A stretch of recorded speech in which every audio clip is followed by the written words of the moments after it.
ډېر محترم مسلمانانو عزتمندو، یوې خاصې وظیفې سره ستاسو خدمت کې حاضر یم. وظیفه د جمعې د ورځې خاص وظیفه ده. دې جمعې په ورځ چې کومه دا وظیفه ده دا تاسو وکړه انشاءالله چې الله جل شانه به ورسره ستاسو تمام حاجتونه پوره کړي، تمام مشکلات په الله جل شانه آسان کړي. وظیفه هم ډیره اسانه ده. یا مسبب الاسباب. محترمو، دا یو طاقتوره او یو بهترینه وظیفه ده. د جمعې په ورځ خاص ته انشاءالله زه درته طریقه کار ښیمه. د جمعې ورځ په خپله هم یو بهترینه ورځ ده او د جمعې په ورځ باندې الله جل شانه رحمتونه خاص نازلیږي او د انسانانو حاجتونه الله تعالی پوره کوي، بیماری ختموي، پریشانی ختموي، د زړه مرادونه هغه پوره کیږي ورسره. محترمو، دا وظیفه انشاءالله دا یو ورځ ده، تاسو خامخا د خپلو حاجاتو دپاره وکئ. السلام علیکم ورحمت الله وبرکاتو. ډیرو محترمو او قدرمندو مسلمانانو، زه شروع کوم په نوم د الله چې ډیر زیات رحیم دی په خپلو بندګانو او په جناب محمد رسول الله صلی الله علیه وسلم باندې ډیر درود شریف څنګه چې د هغوی صلی الله علیه وسلم حق دی.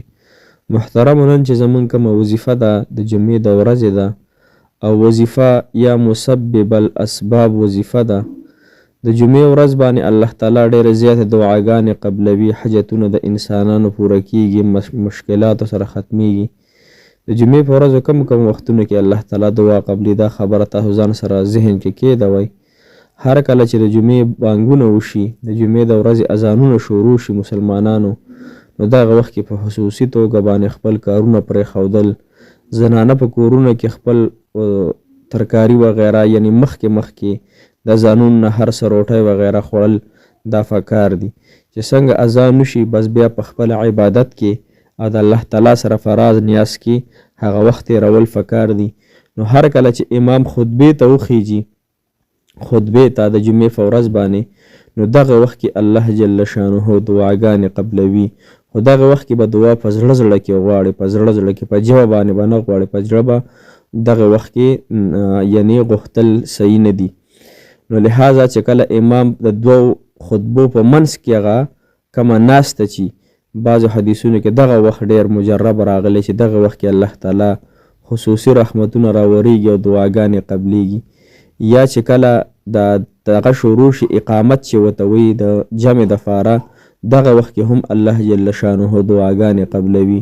او یا فورا د جمعې مونځ چې څنګه ختم شي، نو دغه نفس هم الله تعالی دعاګانې د انسان قبلوي. بل حدیث مبارک کې راځي د جمعې د ورځې د مازدیګر مونځ نه واله تر د ماښام د اذانونو پورې دا وخت ډېر زیات بهترین وخت دی کې الله تعالی دعاګانې او حاجتونه قبلوي چې انسان وغواړي په زړه سره او په یقین سره. نو اوس په دا وظیفه تاسو کم وخت کې کوئ محترم مسلمانانو؟ دا وظیفه په تاسو څه طریقې کار سره کوئ؟ وختونه خو راته ما وښوده چې کله اذانونه شروع شي دغه وخت نه به دا وظیفه شروع کوي. کو نارینه په کورونو کې کوي او کو زنانه نارینه په کور کې کوي، کو په جومات کې کوي، خو زنانه په کور کې کوي. چې کله اذانونه شروع شي دا وظیفه به تاسو شروع کوئ، تر د مونځ ختمېدو پورې به دا وظیفه کوئ، خو شماری به نه. صحیح شوه؟ شمارل به دغه وخت کې نه کوئ، بس دا په زړه کې وایي یا مسبب الاسباب یا مسبب الاسباب. دا بړه کې اراده او سوچ لرئ چې الله ته د اسباب پوره کولو والا ذات یې، الله زما د واده د اسباب نشته، زما د قرض دپاره اسباب نشته. اسباب دې ته وایي چې ستا دپاره الله تعالی دغه څیز پیدا کړي. تعالی الله تعالی یې مثال په طور ستا پیسو ته ضرورت دی، نو دا ستا اسباب شو، دا پیسې به تعالی الله تعالی پیدا کوي. یا ستا د رشتې مسله ده، نو ستا رشتیا به الله تعالی پیدا کوي، دا ستا رشته یو اسباب شو، ستا ضرورت شو، دغه دپاره به تعالی رشتې راځي. یا مثال په طور په تا باندې نور داسې بیماري ده، نو الله تعالی به د صحت اسباب پیدا کوي، صحت دوایي کې به له صحت اچي، داسې نور دم درمل کې به له صحت اچي، تا ته به صحت میلاویږي. دا به تر دغه د جمع ختمېدو پورې بغیر د شمارې نه وایي. او چې کله د جمعې مونځ وشي د ماسپښین د جمعې مونځ، نو دغه نه پس بیا د الله تعالی نه دعا وغواړئ. اوس چې کوم دویم وخت دی مسلمانان د مازدیګر مونځ، نو هر کله چې د مازدیګر مونځ راشي تاسو د مازدیګر مونځ وکئ، نو په دغه خپل ځای باندې به کښېنئ. په دغه خپل ځای چې کله کښېناستئ محترمو، نو تاسو به 11 کرتې درود ابراهیمي ووایئ. هغه درود شریف کوم چې موږ په مانځه کې وایو ځکه دا ډېر بهترین درود شریف دی، دا الله تعالی ته ډېر خوښ دی او د دې فضیلت هم په حدیث مبارکو کې ډېر زیات دی. 11 کرتې به ده ووایئ، بیا به په سر باندې ستاسو ټوپۍ نو سر نه به ټوپۍ لرې کوئ، سر به دغه ښکاره پرېږدوئ. صحیح شوه. زنانو له خو نه دي په کار چې سر ښکاره کي، لیکن نارینه به دغه وخت کې ټوپۍ پټکې هر یو څیز چې په سر به خالي پرېږدي او اسمان طرف ته به ګوري، یا به اسمان طرف ته داسې د ده نظر وي، سوچ سمج به وي. کو کتلی نه شي نو سوچ کې به اسمان طرف ته د توجه اسمان طرف ته وي. او 500 پیرې به یا مسبب الاسباب یا مسبب الاسباب دا 500 پیرې انشاءالله ووایي. د دې نه وروسته به 11 پیرې درود ابراهیمي ووایي انشاءالله، چې الله جل شانه به دا حاجت او دا مقصد دا ضرورت په انشاءالله چې په دغې ورځ باندې الله جل شانه پوره کړي.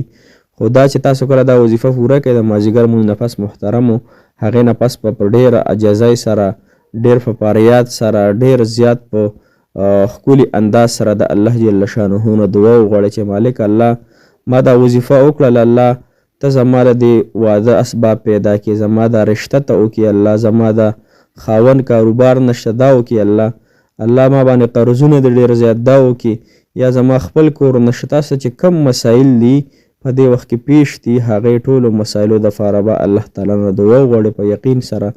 او دې سره سره محترمو 1 جمعه یو کوئ، 2 یو کوئ، تر 7 جمعو پورې دا وظیفه انشاءالله تاسو جاري وساتئ.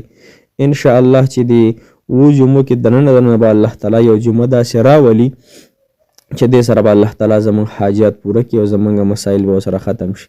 والمحترمو خبره مې دا عرض کوله چې ګناهونه ټول پرېږدوئ، الله تعالی ته متوجه شئ.